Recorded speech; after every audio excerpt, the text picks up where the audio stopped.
Bhagalpur police ने एक बड़े मामले का खुलासा करते हुए 7 लोगों को गिरफ्तार किया है। सिटी एसपी शुभांक मिश्रा ने प्रेस वार्ता आयोजित कर जानकारी देते हुए कहा कि वरीय पुलिस पदाधिकारी को सूचना मिली कि अलीगढ़ निवासी दिल्ली पुलिस कांस्टेबल भर्ती परीक्षा के अभ्यर्थी करण सिंह का अपहरण कर लिया गया है। परिजनों से 2 लाख रुपए की फिरौती मांगी जा रही थी। परीक्षा केंद्र अंग इंस्टीट्यूट लाजपत नगर दाऊदबाद बताया गया। मामले की गंभीरता को देखते हुए वरीय पुलिस अधीक्षक के निर्देश पर नगर पुलिस अधीक्षक एवं अनुमंडल पुलिस पदाधिकारी नगर 2 के नेतृत्व में विशेष टीम गठित की गई। त्वरित कार्रवाई करते हुए पुलिस ने छापेमारी के दौरान मुरारी यादव के मकान के पास से 7 युवकों को धर दबोचा। पकड़े गए आरोपियों में सुमित कुमार, गौतम कुमार, बंटी कुमार, नीतीश कुमार, अंकित कुमार, शिवम कुमार उर्फ भूषण एवं अपहृत छात्र करण सिंह शामिल हैं। पूछताछ में खुलासा हुआ कि यह गिरोह विभिन्न राज्यों पंजाब, हरियाणा, उत्तर प्रदेश आदि से परीक्षा देने आए छात्रों को बहला फुसलाकर 10 से 15 लाख रुपए की वसूली करता था। रुपये नहीं देने पर अपहरण जैसी घटनाओं को अंजाम दिया जाता था। जांच में यह भी सामने आया है कि गिरोह के तार हाईटेक नकल नेटवर्क से जुड़े हैं, जिसमें कंप्यूटर बेस्ड परीक्षा सीबीटी के दौरान सिस्टम हैक कर दूरस्थ स्थान से सॉल्वर और डिजिटल माध्यमों से उत्तर दिलाए जाते थे। मामले में अंतर्राज्यीय गिरोह की संलिप्तता की पुष्टि हुई है। पुलिस पूरे नेटवर्क की गहन जांच में जुटी है और अन्य आरोपियों की गिरफ्तारी के प्रयास जारी है। दिनांक 24 दिसंबर को वरीय पुलिस अधीक्षक महोदय के फोन पर सूचना प्राप्त होती है कि एक व्यक्ति है जो कि यहाँ पे दिल्ली पुलिस कांस्टेबल का एग्जाम देने के लिए आया है। उसमें कुछ लोगों ने उसके ऊपर दबाव डाल के उससे पैसे की मांग की जा रही है। तो वहां पर त्वरित रूप से हमारी छापेमारी टीम ने जाकर छापा मारा और वहां पर उसको हिरासत में लेकर पूछताछ करी गई, जो व्यक्तियों के साथ घूम रहा था। तो पूछताछ में यह बात सामने आई है कि इस व्यक्ति को 6 लाख रुपए का वादा करके यहाँ पर भेजा गया था कि वहां पर आप जाइए और आपका पूरी तरीके से एग्जाम क्लियर करवा दिया जाएगा। इसमें आगे इन्वेस्टिगेशन करी गई तो ये हम लोग को अब तक आनुमानिक जांच में पता चला है कि जो सेंटर चल रहा था अंग इंस्टीट्यूट नाम से डाट चौक पर, वो इंस्टीट्यूट पूरी तरह से कॉम्प्रोमाइज था। वहां पर जो भी एग्जाम करवाए जा रहे थे उसमें कुछ लोगों को पंजाब, हरियाणा, उत्तर प्रदेश से भागलपुर का सेंटर पड़वा कर वहां पर भेजा जा रहा था। उनसे 10 लाख, 15 लाख, 20 लाख, 25 लाख एग्जाम के हिसाब से, और जो व्यक्ति जिसको गिरोह पकड़ता था उस व्यक्ति के कैपेसिटी के हिसाब से उसका पैसा मांग के यहाँ पे उसको भेजा जाता था। यहाँ पर आकर जो व्यक्ति कंप्यूटर रीस्टार्ट करता था, कंप्यूटर रीस्टार्ट करने के बाद किसी एक ऑनलाइन जो एनी टेस्ट के माध्यम से उसका जो कंप्यूटर किसी और रिमोट लोकेशन पे चला जाता था। वहां पर कोई सर्वर बैठ कर या तो गूगल के माध्यम से या चैट जीपीटी या फिर सर्वर के माध्यम से वहां से सीधे कंप्यूटर की स्क्रीन को कंट्रोल करके एग्जाम के जो आंसर्स थे वो मार्क किए जाते थे, जिससे कि वो सारा एग्जाम क्लियर कर देता था। और बाद में उनके सर्टिफिकेट्स वगैरह सिक्योरिटी के रूप में रख पाते थे और बाद में जो पैसा था वो उनसे एक्सटॉर्शन करते थे। इस संबंध में हम लोग नेटवर्क की जांच करवा रहे हैं। हम लोगों ने वहाँ का जो मेन सीपीओ वगैरह है वो सब किया है। भविष्य में हम लोग आज से कल के बीच में जो सेंटर है वो भी उसको सील कर देंगे, उसमें आगे से कोई भी एग्जाम नहीं होगा। इसके अलावा हम लोग अभी पता कर रहे हैं कि भागलपुर में कौन कौन से सेंटर इस तरीके से चल रहे हैं जो कंप्यूटर बेस्ड टेस्ट करवाते हैं और जो कॉम्प्रोमाइज है, और इसका कनेक्शन पटना और पूर्णिया से हम लोग को पता चला है, परंतु कौन कौन से सेंटर कॉम्प्रोमाइज है वो भी नहीं पता चला है। परंतु इस गिरोह का जो पैठ है वो पटना और पूर्णिया में कम से कम जरूर है।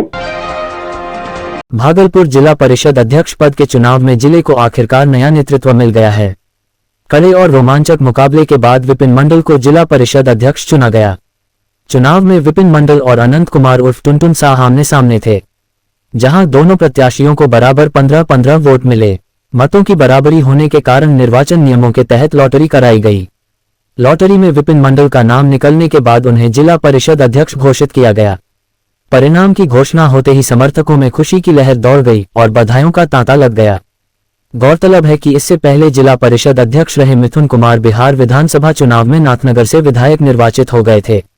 विधायक बनने के बाद उन्होंने जिला परिषद अध्यक्ष पद छोड़ दिया था, तभी से यह पद रिक्त चल रहा था। नवनिर्वाचित अध्यक्ष विपिन मंडल ने जिला परिषद सदस्यों और मतदाताओं का आभार जताते हुए कहा कि वे सभी को साथ लेकर भागलपुर के विकास, पंचायतों के सशक्तिकरण और जनकल्याणकारी योजनाओं के प्रभावी क्रियान्वयन के लिए पूरी निष्ठा से काम करेंगे। वहीं भागलपुर के जिलाधिकारी डॉक्टर नवल किशोर चौधरी ने बताया कि जिला परिषद अध्यक्ष पद का चुनाव पूरी तरह शांतिपूर्ण और पारदर्शी तरीके से संपन्न हुआ। ये चुनाव परिणाम जिला परिषद के इतिहास में एक यादगार और रोचक घटना के रूप में देखा जा रहा है, जहां बराबरी के मतों के बाद लॉटरी के जरिए नेतृत्व का फैसला हुआ। बहुत बहुत धन्यवाद सभी पार्षदों का, और ये हमको लगता है कि कर्म का फल है।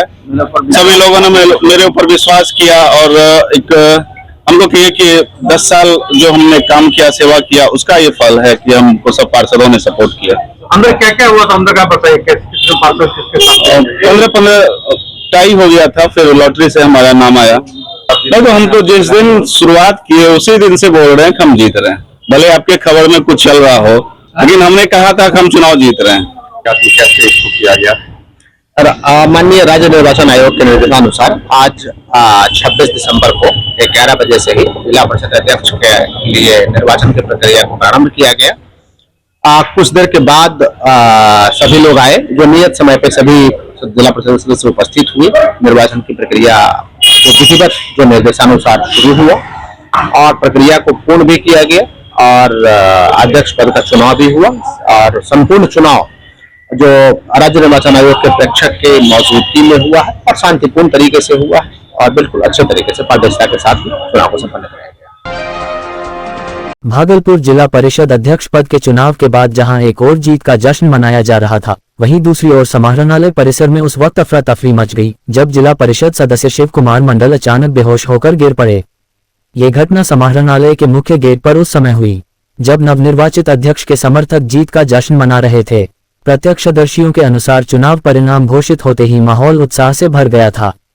इसी दौरान जिला परिषद सदस्य शिव कुमार मंडल की तबीयत अचानक बिगड़ गई और वे समाहरणालय गेट पर ही बेहोश हो गए। उन्हें गिरता देख मौके पर मौजूद जिला परिषद सदस्यों और अन्य लोगों ने तुरंत उन्हें संभाला। घटना की जानकारी मिलते ही अन्य जिला परिषद सदस्य मौके पर पहुंचे और बिना देरी किए शिव कुमार मंडल को इलाज के लिए नजदीकी अस्पताल ले जाया गया।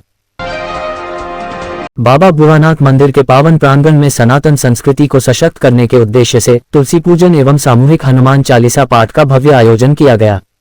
इस धार्मिक कार्यक्रम में बड़ी संख्या में श्रद्धालु भक्तों ने भाग लिया और भक्ति भाव से पूजा अर्चना की। इस अवसर पर मंदिर प्रबंधक वाल्मीकि सिंह ने कहा कि आज के समय में हम भारतीय संस्कृति और अपने धार्मिक मूल्यों से धीरे धीरे दूर होते जा रहे हैं। उन्होंने कहा कि जब तक हम अपने धर्म और संस्कृति के प्रति जागरूक नहीं होंगे तब तक सनातन धर्म की रक्षा संभव नहीं है। उन्होंने शहरवासियों विशेषकर युवाओं से अपील करते हुए कहा कि आने वाले नववर्ष के अवसर पर अधिक से अधिक संख्या में बाबा बुढ़ानाथ मंदिर पहुंचकर पूजा अर्चना करें और सनातन संस्कृति को संरक्षित एवं सुदृढ़ करने में अपना योगदान दें। आज सनातन धर्म के लिए लोग दूसरे तरफ जो है कैंडल जलाने के लिए जाते हैं, तो हम लोग सनातन धर्म के लिए जो है बाबा बुढ़ानाथ मंदिर में आयोजन किया गया कि यहाँ हनुमान चालीसा का पाठ और तुलसी पूजन जो कि किया जाए। आज तुलसी पूजन का मुख्य आयोजन तुलसी पूजन था और उसमें हम लोग हनुमान चालीसा पाठ जो किए, यूथ जो है युवा लोगों को जोड़ने के लिए कि आप लोग आइए, सब लोग हनुमान चालीसा पाठ करते हैं और तुलसी पूजन करते हैं, सनातन धर्म को बढ़ावा देते हैं हम लोग। इसलिए जो कि बाबा बुढ़ानाथ मंदिर के प्रबंधन समिति के द्वारा ये कार्य किया गया। पीरपेंती में प्रस्तावित अदानी पावर प्लांट विद्युत तापगृह के निर्माण को लेकर अदानी फाउंडेशन द्वारा क्षेत्र में सामाजिक सरोकार से जुड़े कार्यक्रम आयोजित किए जा रहे हैं। इसी क्रम में हरिनकोल पंचायत अंतर्गत पहाड़िया टोला आदिवासी बस्ती में सोलर स्ट्रीट लाइट का लोकार्पण किया गया तथा लगभग 500 जरूरतमंद लोगों के बीच कंबल का वितरण किया गया। कार्यक्रम में पीरपेंती विधायक मुरारी पासवान, हरिनकोल पंचायत के मुखिया दीपक सिंह, भाजपा नेता ऋषिकेश सिंह, प्रखंड अध्यक्ष हरेराम शर्मा एवं सरपंच वरुण गोस्वामी ने संयुक्त रूप से सोलर स्ट्रीट लाइट का उद्घाटन कर असहाय एवं गरीब परिवारों को कंबल प्रदान किए। इस अवसर पर विधायक मुरारी पासवान ने कहा कि पहाड़िया टोला आदिवासी बस्ती में अदानी फाउंडेशन के सौजन्य से आयोजित कंबल वितरण एवं सोलर स्ट्रीट लाइट लोकार्पण कार्यक्रम में शामिल होना सुखद अनुभव है। उन्होंने कहा कि सोलर स्ट्रीट लाइट की स्थापना से क्षेत्र में रात्रि के समय आवागमन सुगम होगा, वहीं ठंड के मौसम में जरूरतमंद परिवारों को कंबल मिलने से राहत मिलेगी। विधायक ने कहा कि अदानी फाउंडेशन द्वारा सामाजिक उत्तरदायित्व के तहत किए जा रहे कार्य सराहनीय हैं। अडानी फाउंडेशन द्वारा जो कंबल वितरण हुआ, अर्थात अडानी एक ऐसा कंपनी है जो समाज सेवा का भी काम करते हैं। जो विकास के जहाँ होता है सूत्र, जहाँ विकास होना चाहिए वहाँ विकास भी करते हैं और जहाँ सेवा का भाव रहता है वहाँ पर उनके द्वारा सेवा भी किया जाता है। तो इस तरह अडानी कंपनी का बहुत बहुत आभार जो हमारे पहाड़िया जातियों में आकर के कंबल से लेकर के मास्क तक वितरण किया, इसके लिए बहुत बहुत आभार। प्रत्येक व्यक्ति को एक एक कंबल मिलना है, चूँकि इसलिए कि और पहाड़िया जाति के लोग थोड़ा कुछ उस प्रकार का सेवन करते हैं जिससे कि वह अपना अस्त व्यस्त स्थिति में रहते हैं। इसलिए अस्त व्यस्त स्थिति के रहने के कारण के लिए ओढ़ने और बिछाने के लिए भी कुछ नहीं रहता है। इसलिए हमने और निर्णय लिया कि प्रत्येक और व्यक्ति को और कंबल मिलना चाहिए।